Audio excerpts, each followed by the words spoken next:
যুক্তরাষ্ট্রের বিরুদ্ধে কঠোর হুঁশিয়ারি উচ্চারণ করেছে চীন, জানিয়ে দিয়েছে তারা যে কোনো ধরনের যুদ্ধের জন্য প্রস্তুত রয়েছে।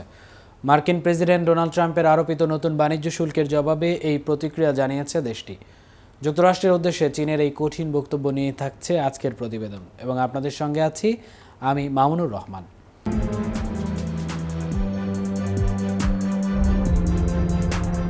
মঙ্গলবার এক বিবৃতিতে চীনের পররাষ্ট্র মন্ত্রণালয়ের দূতাবাস বলেছে, যদি যুদ্ধই যুক্তরাষ্ট্রের চাওয়া হয়, তা বাণিজ্য যুদ্ধ হোক, শুল্ক যুদ্ধ হোক কিংবা অন্য যে কোনো যুদ্ধ, আমরা শেষ পর্যন্ত লড়তে প্রস্তুত। এই বক্তব্যটি দেশটির ওয়াশিংটন দূতাবাসও সামাজিক যোগাযোগ মাধ্যম এক্সে পোস্ট করেছে। ট্রাম্প সম্প্রতি চীনের সব পণ্যের উপর নতুন করে শুল্ক আরোপ করেছেন। এর জবাবে বেইজিং যুক্তরাষ্ট্রের কৃষিপণ্য আমদানির উপর 10 থেকে 15% শুল্ক বসিয়েছে।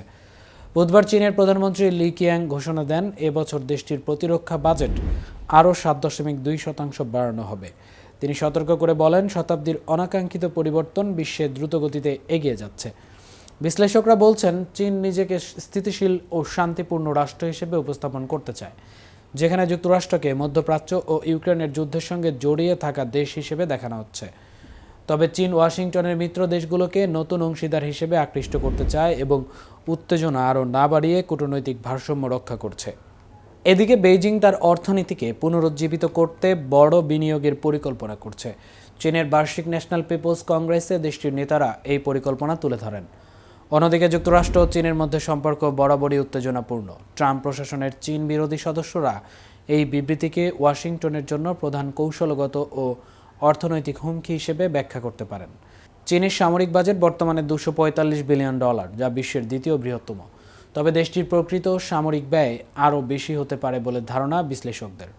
উল্লেখ্য, একদিকে কানাডা, মেক্সিকো ও চীন, অন্যদিকে বিশ্বমোড়ল যুক্তরাষ্ট্র। পাল্টাপাল্টি শুল্ক আরোপের খেলা শুরু হয়ে গেছে। ট্রাম্পের এবারের বাণিজ্য যুদ্ধের শুরুটা হয়তো এটি। মেক্সিকো ও কানাডা থেকে আমদানিকৃত পণ্যের উপর 25%, আর চীন থেকে আমদানিকৃত পণ্যের উপর অতিরিক্ত 10% শুল্ক আরোপ শুরু হয়েছে। মঙ্গলবার এই শুল্ক কার্যকর হয়। গত ফেব্রুয়ারিতে চীন থেকে আমদানি করা পণ্যের উপর 10% শুল্ক কার্যকর করা হয়েছে। ফলে এখন চীনা পণ্যের উপর মোট শুল্ক দাঁড়িয়েছে 20%। এদিকে মার্কিন পণ্যের উপর মঙ্গলবার থেকে পাল্টা 25% শুল্ক আরোপের ঘোষণা দিয়েছে কানাডা। এক বিবৃতিতে এ তথ্য জানিয়েছে কানাডার প্রধানমন্ত্রী জাস্টিন ট্রুডো। তিনি বলেছেন, ডোনাল্ড ট্রাম্প যদি কানাডিয়ান পণ্যের উপর প্রস্তাবিত শুল্ক আরোপ করেন, তাহলে মঙ্গলবার থেকে কানাডা $155 বিলিয়ন কানাডিয়ান মূল্যের মার্কিন পণ্যের উপর 25% শুল্ক আরোপিত হবে। এই ছিল এখনকার মতো। পরবর্তী ভিডিও দেখার আমন্ত্রণ জানিয়ে এখানেই শেষ করছি। এতক্ষণ কেটিভির সাথে থাকার জন্য ধন্যবাদ।